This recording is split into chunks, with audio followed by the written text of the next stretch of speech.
Assalamualaikum warahmatullahi wabarakatuh. Saya Miftahur Rahmahak, mahasiswi Sistem Informasi Reguler 2018. Di sini saya akan memaparkan materi mengenai mata kuliah Enterprise Resource Planning, materi netting dan loading. Untuk latihan yang pertama yaitu netting. Sebelumnya, netting merupakan proses perhitungan untuk menentukan jumlah kebutuhan bersih.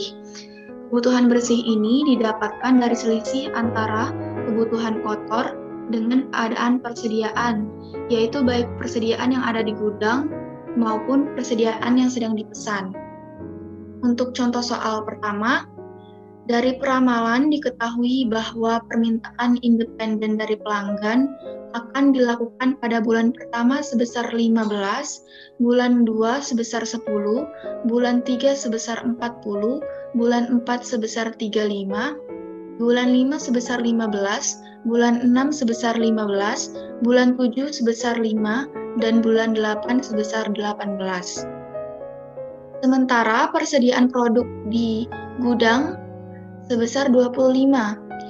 Berdasarkan perencanaan periode sebelumnya, pada minggu ke-10 akan masuk barang ke gudang sebanyak 50 unit produk. Maka tentukan jumlah kebutuhan bersih dari material tersebut. Sebelumnya di sini telah diketahui bahwa kebutuhan kotor, yaitu peramalan dari permintaan, per periode sudah diketahui. Pada bulan pertama yaitu 15, bulan kedua 10, bulan ketiga 40, bulan keempat 35, dan seterusnya hingga bulan ke-8 sesuai dengan soal. Diketahui juga persediaan di tangan yaitu sebesar 25. Pada periode pertama dibutuhkan sebanyak 15 sehingga 25 dikurang 15, 10. Pada periode kedua dibutuhkan 10 sehingga 10 dikurang 10, 0.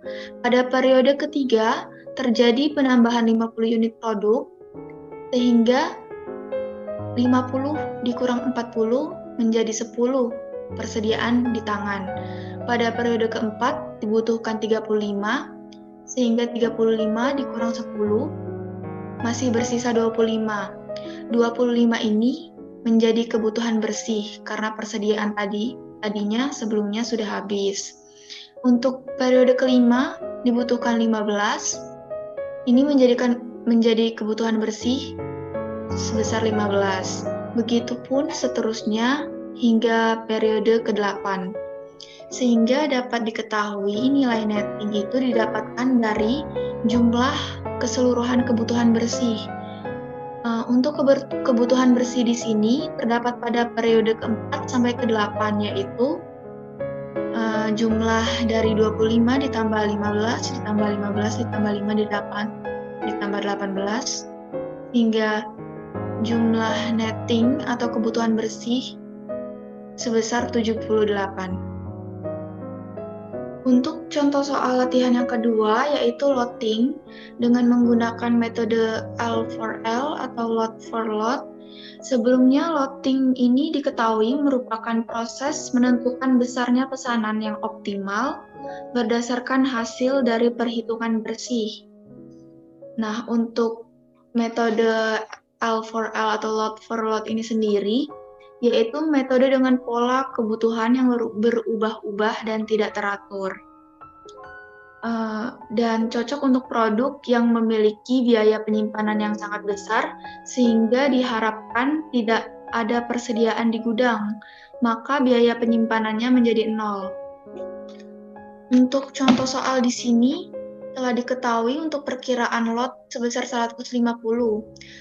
Sebelumnya telah diketahui juga sebelumnya pada soal untuk kebutuhan bersih pada periode pertama sampai ke-12 yaitu 10, 28, 50, 15, 46, 63, 20, 50, 12, 90, 25, dan 15. Nah, untuk ukuran lot itu sendiri tinggal menyesuaikan dengan kebutuhan bersih per periode. Sehingga untuk periode pertama jumlah kebutuhan bersih 10, maka ukuran lot 10 hingga persediaan yang ada menjadi 0.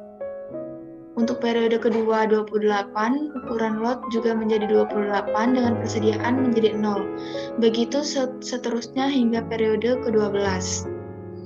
Untuk latihan soal yang ketiga, masih mengenai materi loting, akan tetapi menggunakan metode EOQ atau Economic Order Quantity. Metode ini biasanya merupakan metode satu periode tahunan atau 12 bulan yang memiliki ukuran lot sama namun periode pesan yang berbeda. Contoh soalnya, jika diketahui biaya penyimpanan produk X sebesar Rp700 per unit per periode, maka biaya pemesanan sebesar Rp2.500 per pesan. Dengan estimasi kebutuhan konsumen bersih, konsumen seperti di bawah ini, tentukan besarnya nilai lot dan pergerakan jumlah persediaan produk X tersebut menggunakan teknik lot EOQ. Dapat dilihat pada tabel sebelumnya untuk kebutuhan bersih dari periode pertama hingga ke-12 itu sudah diketahui nilainya. Untuk periode pertama 30, kedua 24, ketiga 0, keempat 28, kelima 54, keenam 23, ketujuh 10, ke-8 15, ke-9 29, ke-10 45, ke-11 26, dan yang terakhir 40. Sebelum mencari total biaya atau biaya yang lainnya, kita terlebih dahulu menentukan nilai EOQ itu sendiri, yaitu nilai ukuran lot per periode yang akan dibutuhkan nantinya. Untuk metode EOQ ini telah ditetapkan rumusnya sebagai berikut. Dapat dilihat di sini juga. EOQ sama dengan akar 2D K dibagi H, di mana D itu merupakan total kebutuhan bersih satu periode. Yaitu kalau di sini periode pertama hingga ke-12, yaitu jumlah penjumlahan nilai berikut ini. Untuk K yaitu biaya pesan per tiap kali pesan, yaitu 2.500 per H, yaitu biaya penyimpanan unit produk, yaitu sebesar Rp700. Sehingga setelah dihitung, yaitu akar 2 dikali 324 dikali 2.500 per 700, akar sekian, sehingga menjadi jumlahnya 48 lot. Selanjutnya dapat kita lihat lagi pada tabel. Pada periode pertama dibutuhkan sebesar 30, maka disediakan lot sebesar 48 tadi. Hingga persediaan pada periode pertama menjadi 18. Pada periode kedua dibutuhkan 24, disediakan lagi lot sebesar 48 karena sebelumnya tidak mencukupi, sehingga sisa persediaan menjadi 42.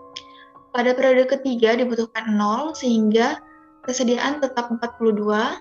Pada periode keempat dibutuhkan 28, sehingga 42 dikurangi 28 menjadi 14.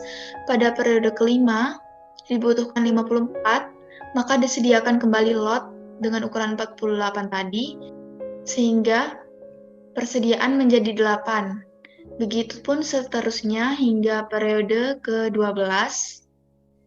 Selanjutnya untuk menghitung biaya penyimpanan.